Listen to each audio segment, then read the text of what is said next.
So it's the 16th of August 2021. It's the Wat Marp lunar observance day, the 8th day of the waxing moon of the 9th lunar month. And so this time now is the time to train our minds so that they gather into samadhi and gain peace. And so the samadhi is the firm establishment of the mind. And when it has this firm establishment, then it'll also be imbued with energy, have power to it, and this power to fight with all of the objects that come in through the six senses. Because if our minds don't have this energy, then they'll always be running after these objects. But if they have peace to them, then we'll be able to see them for what they are. And so when the eye sees a form, it's natural that the vijnana comes up, the sense consciousness of oversight, and this feeling of seeing appears. And then perhaps we like that thing that we see. It's a form of sukha vedana for us. Or maybe it's dukkha vedana and this unpleasant sensation and we don't like it. And so there's this liking and disliking which appear in reaction to that object. And then the mind goes and runs after that object, doesn't it? And that's because it has this liking and disliking there. And so if there's liking, for instance, then there's attachment, or there's craving rather, this liking, and then there's attachment which arrives. But if the mind is still, if it's peaceful, and then the way that it perceives these things, the way that it experiences them changes. And these mental impressions, or these sense objects, they still come in.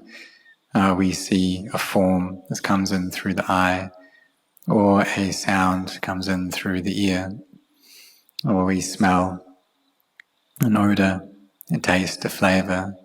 There's the sensation of tactile sensation, or there's various feelings, thoughts which arise within the heart. And it's normal that the mind in a state with lacking energy will run after these things, giving into liking and disliking, attaching to them. But if the mind is still and peaceful, then it will see these things. It will see all of these sense objects arise and then cease. And if there's any liking or disliking, any hatred, any happiness or suffering, it too sees those arising and ceasing. And so when there's mindfulness and well-established samadhi in the heart, then wisdom can arise. And the restraint, the carefulness, the collectedness that we have throughout our daily lives, this is of great assistance to this. And because if we don't have those qualities, if we're not restrained, if we're not collected and cautious, we just leave our mind to do what it wants, just let it go, then there'll be a lot of thinking, proliferating, it'll be rescattered. And then if we come in the evening to meditate, to bring our minds to peace, it'll be really difficult for us to do that. And I experienced this myself before I ordained. If there was one day that I wasn't composed, cautious, and I just allowed my mindfulness to go, if there was something that I enjoyed, I just allow the mind to go after that. If there was something I didn't like, I would just allow my mind to go after that. I wouldn't establish my mindfulness. Then in the evening, when I came to sit in meditation, the mind was really chaotic. There was a lot of scatteredness there. But the days that I was restrained, then there was energy to my mind, a stillness and peace. The days that I wasn't restrained, however, it would take a lot of time to come to these states. It'd be really difficult to bring the mind to calm. But if there was that sense of restraint during the day, it'd be very easy to do this. And in the beginning, I'd often have to use the thoughts that were there, use these to contemplate, use the proliferation to contemplate, but in a manner that brought the mind to peace. It wasn't like a scattered, unsettled thinking that was going on, but rather it was contemplation that brought the mind to calm, using wisdom to contemplate so that this peace arose. But it's something that we do need to train ourselves in, this training of the mind. And if we're going to talk about the principles of the practice, then what we're doing is developing samadhi so that wisdom arises. And when we have this firmly established heart in samadhi, then it's easy for us to see the true nature of these sense objects. We just bring up our mindfulness and we're able to know just like that, able to see this proliferation arise and cease. I see thoughts as just thoughts, see greed, hatred and delusion as just that, see all these emotions of love and hate, they just arise and cease, and we're able to put them down. And so this is talking about kind of the later stages of the practice, but while we're still really engaging in the practice, when we don't yet have wisdom that's arising, then we attach to everything. For example, the anger that's in the heart or the attraction in the heart that comes up. But if it's liking or attraction, it doesn't give us so many problems, and so we usually don't contemplate it, do we? But if it's suffering that comes up, so say anger comes up, and then the mind is in a really agitated and hot state, and we feel there's a problem there, and so we contemplate that. And even though we may really be intent to not be angry, to not give in to hate, to not allow any thoughts of ill will or wishing to harm anyone arise, but still these things come up. And even sotapannas, dream entries, they still have anger that comes up, but they don't have ill will. Any thoughts of wanting to harm, wanting to destroy, they don't have any of these. And so it's normal that for a sotapanna even, to have dosa, to have this anger, it's still there within the heart, it's still present. And so it's normal for these things to appear. If our mindfulness is well established, our samadhi is firm, then we'll know when these states arise. We'll know if anger arises, for instance, and then we can contemplate that. But it still takes time for us to be able to put it down, to let it go. But if we have that energy of samadhi, and we have firm mindfulness, then this wisdom can come up. And if the mind has wisdom, then oftentimes it doesn't take so long to let it go. But that's for people who already have complete mindfulness, samadhi and wisdom, that they're able to just, in a short time, put these things down. It's quite easy for them.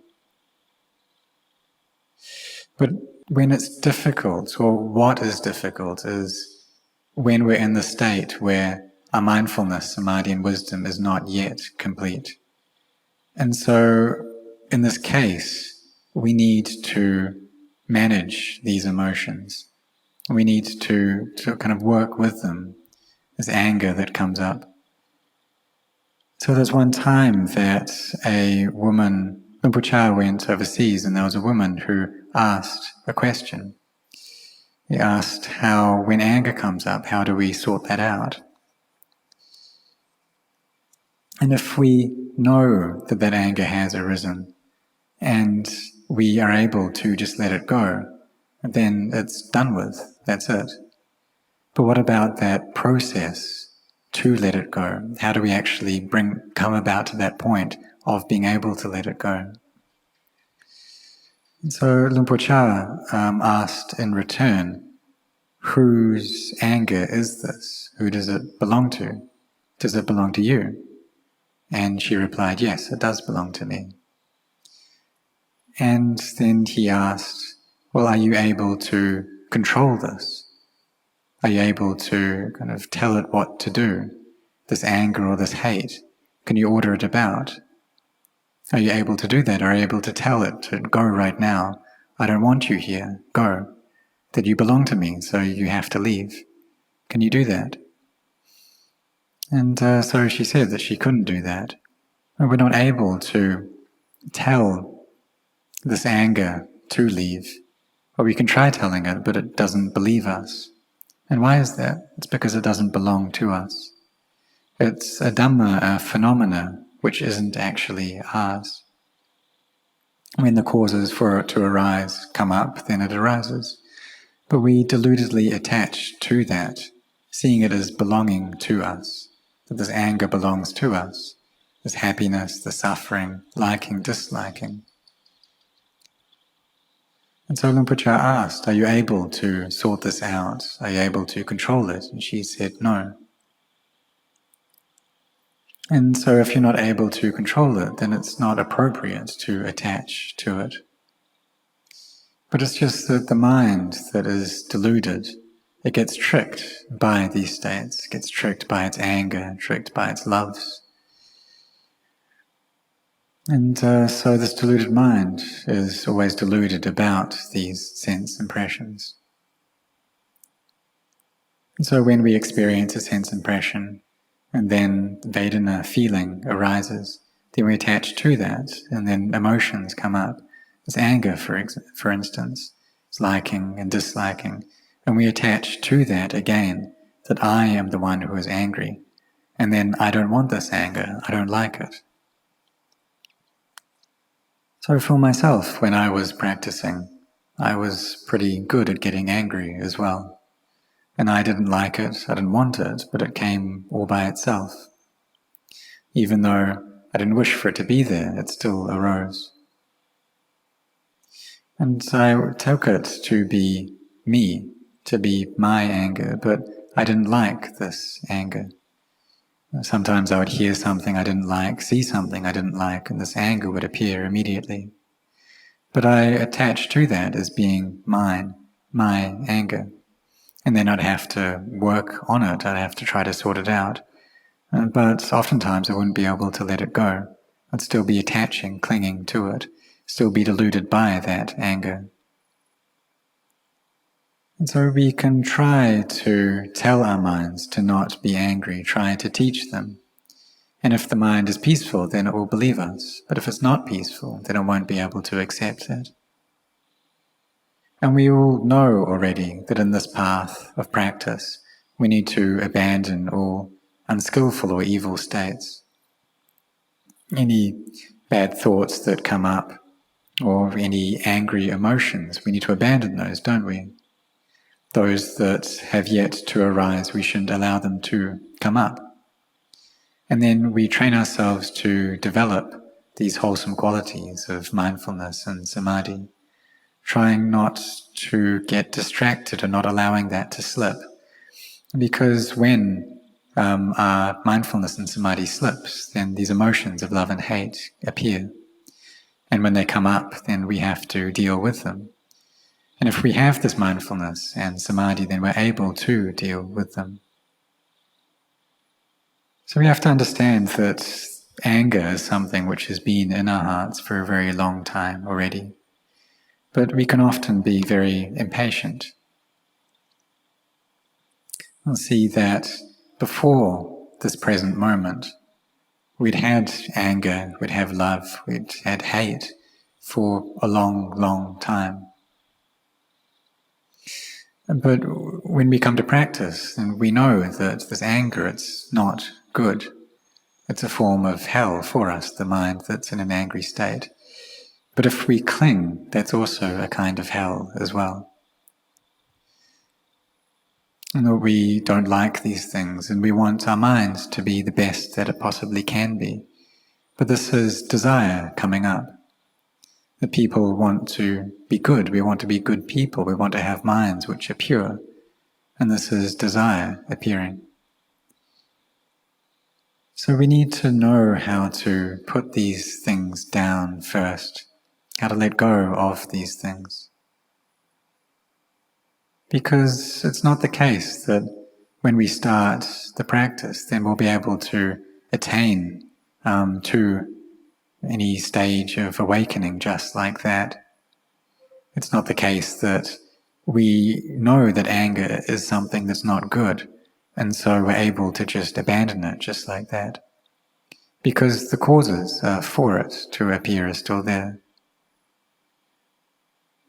And so we know that these kilesas, they cause suffering to arise. We don't like them, we don't want them. And so usually when people start the practice, then they have this desire for these great results. A desire for stream entry, or for a once returner, non-returner, or arahantship. Desire for jhana and samadhi. And the heart's just filled up with all these different desires. That we don't want suffering. We just want good things.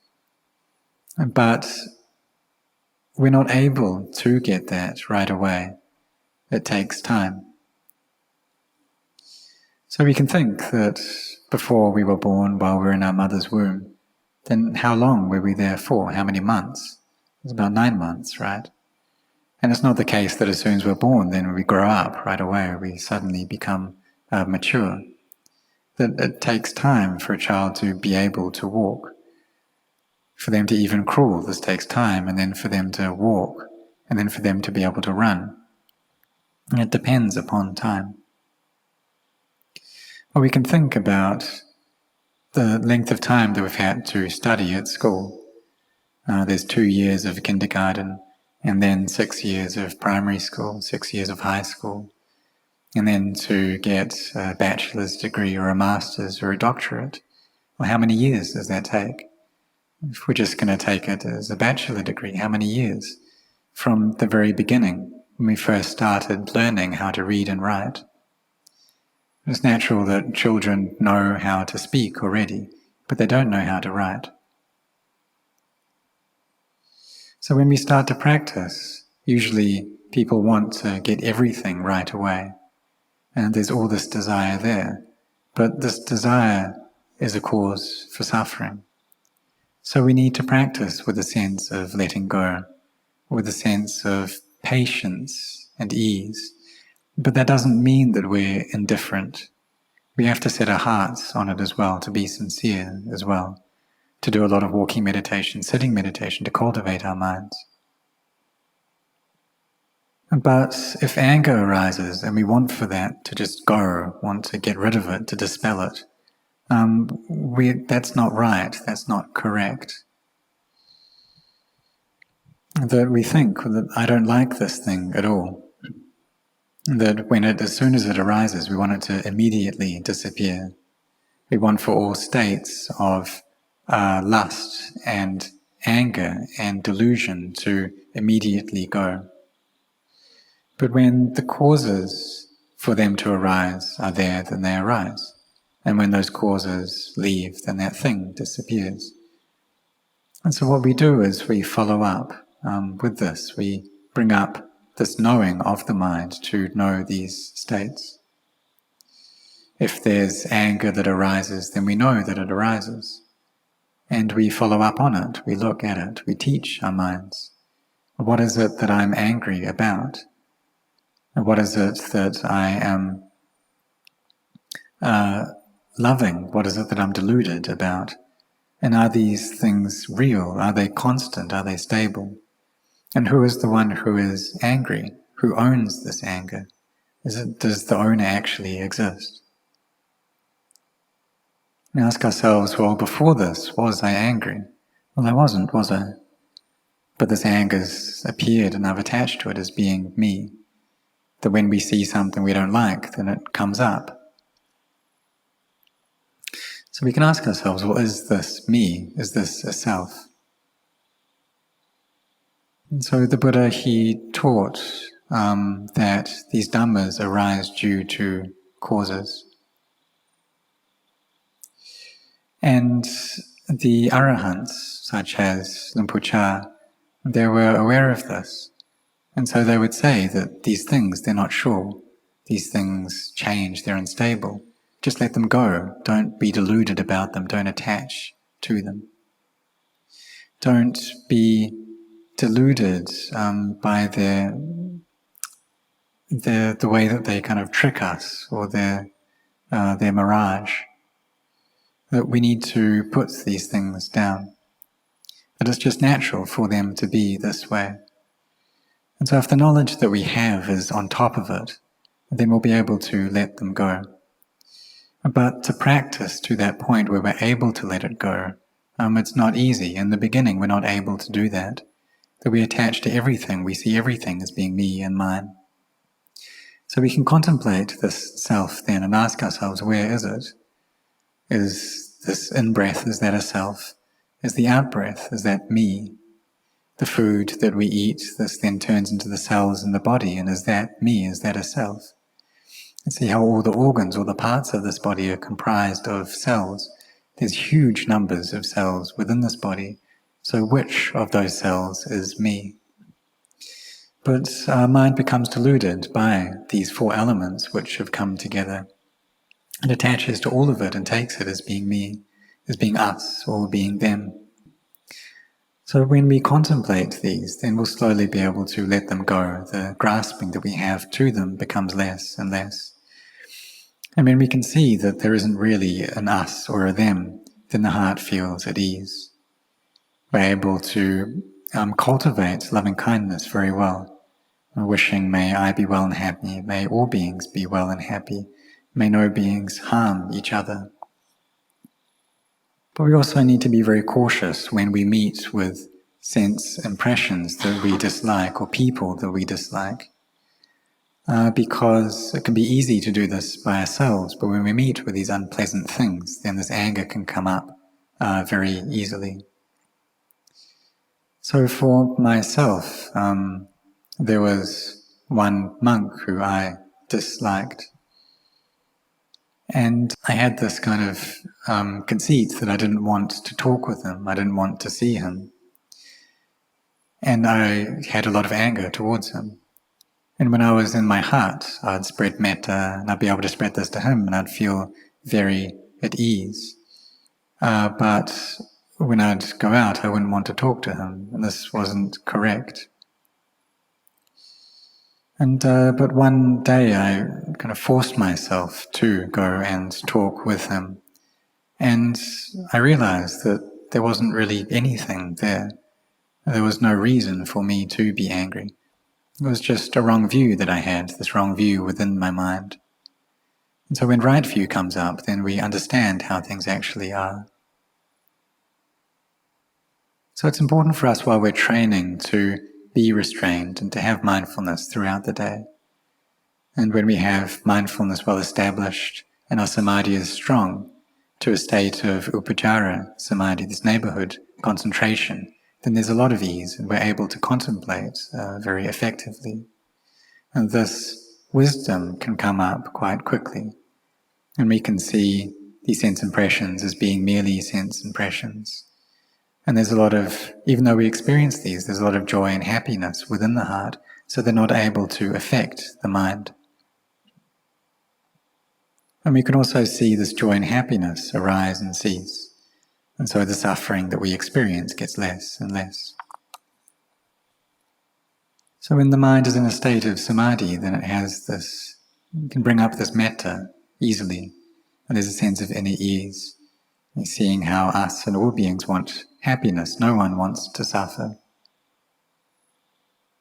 And then we can also contemplate how, or if there's kanaka samadhi, this minor form of samadhi or temporary samadhi, then we can contemplate and see how all lives must end in death. So who is there to be angry at? that all these people are just made up of these four elements. And is there a self there? Within the earth, water, fire, and air, there isn't any self. And these things, they don't know anything. It's just that the mind attaches to these. And so if the actions of body, speech, and mind are not good, then what's the point in us being angry towards these four elements? What's the point in us trying to harm or destroy these four elements? And these defilements, they exist within the mind, but we're not able to destroy the mind. We can also see how these people that we dislike, they suffer as well due to the sense of self that they have. And if we harm them in any way, then we will also cause ourselves to suffer. You can also see how really what causes suffering is these kilesas which are there. And if we didn't have any defilements, then who could possibly make us angry? But it's just not possible. Do arahants get angry with anyone? Well, they don't. That the mind is above that state. So the only reason that we get angry is because we're deluded. And if we look externally and blame different things for our anger, then we'll find external causes. But if we look internally, we'll see that the reason we're angry is because the mind is attached. And so we need to work against this. We need to put up a fight, to contemplate without stopping. Just carry on doing this, and eventually the mind will gain peace, it will gain inner ease. So when we have samadhi, then we're able to put up a good fight. But if we don't have this samadhi, then it's quite difficult. And even though we may be kalyana chanas, these good people, there's a lot of liking and disliking there, and it can be very chaotic. And we're able to survive, we're able to live on, but it's difficult. So we need to raise up our bharami, these spiritual virtues, and to practice, to really set our hearts on this, to not give up. And then eventually we will see the truth of not self. And through this then the mind becomes better. So we should set our hearts on training like this and do this every single day, putting down liking and disliking. And if we get to the point where we're able to put things down, just let things go, abandon them immediately, then this shows that our practice is really good, it's excellent. So just how Luang Por Chah said, well, don't get deluded by these sense impressions. Don't give in to liking and disliking. And don't believe this anger, it's just an illusion. So if we really understand this, then we'll be able to put these things down. So we should train ourselves in this way. And if we carry on practicing like this, then in the end we will see the Dhamma.